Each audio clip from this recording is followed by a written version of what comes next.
Amal kita rusak, ibadah kita akan rusak di bulan Ramadan dengan sifat yang tercela yang ada mungkin dalam diri kita ini, ya'jabul mar'i binafsihi, berbangga-bangga kepada diri saya sendiri, kepada dirinya.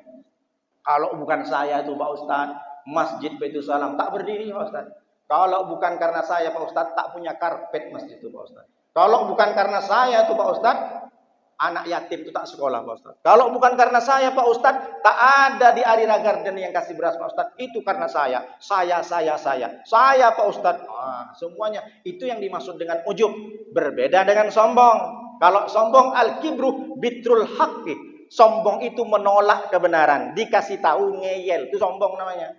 Dikasih tahu kalau ini haram, dikasih tahu kalau ini tak baik, dilakukan tuh ngeyel. Namanya sombong, al-kibru menurut definisi hadis Rasulullah. Tapi kalau ujub, berbangga diri sendiri. Memang dia tidak ujub dengan hartanya, memang dia tidak ujub dengan kekuasaannya, dengan jabatannya, dengan gajinya, tapi dia ujub dengan ibadahnya. Na'udzubillah min dzalik. Seperti apa? Mentang-mentang ikut kajian, mentang-mentang sholat subuh, keluar dari masjid, dalam hatinya tak ngomong, merasa lebih baik dari orang.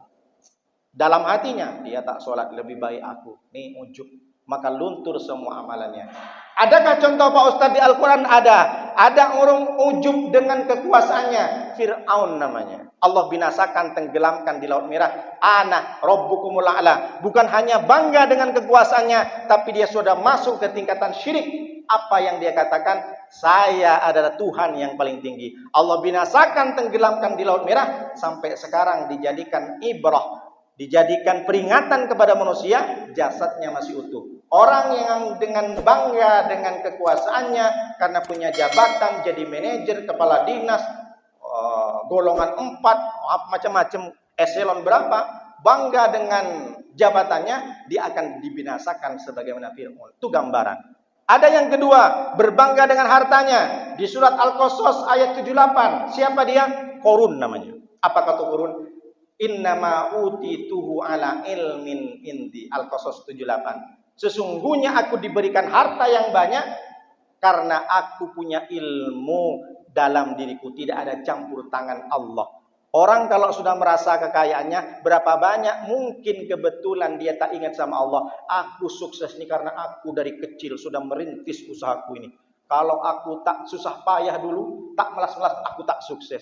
Kenapa kok bisa sukses lagi? Oh, dari dulu saya bekerja keras, banting tulang, peras keringat, makanya aku sukses. Makanya aku kaya karena aku ulet bekerja. Tidak pernah dia selipkan Allah Subhanahu wa taala bahwa semua kekayaan yang kita miliki adalah Allah. Allah binasakan Qarun dengan apa? Dengan dimasukkan nyamuk kecil ke dalam telinganya, lalu kemudian telinga masuk ke otak, otak sudah tidak bisa bekerja, darahnya tersumbat dengan nyamuk itu, diambillah palu godam yang besar, martil yang besar oleh Qarun, dipukulkan ke otaknya, pecah kepalanya. Dia mati dengan godamnya sendiri. Lantaran apa? Allah kirim satu makhluk yang namanya nyamuk kecil, tidak bisa apa-apa, tapi dia dimasukkan ke dalam binasa. Orang bangga dengan hartanya, dia sebagaimana Allah sampaikan dalam Al-Quran, dia binasa sebagaimana Qarun. Ada orang berbangga dengan ilmunya, Nuruddin.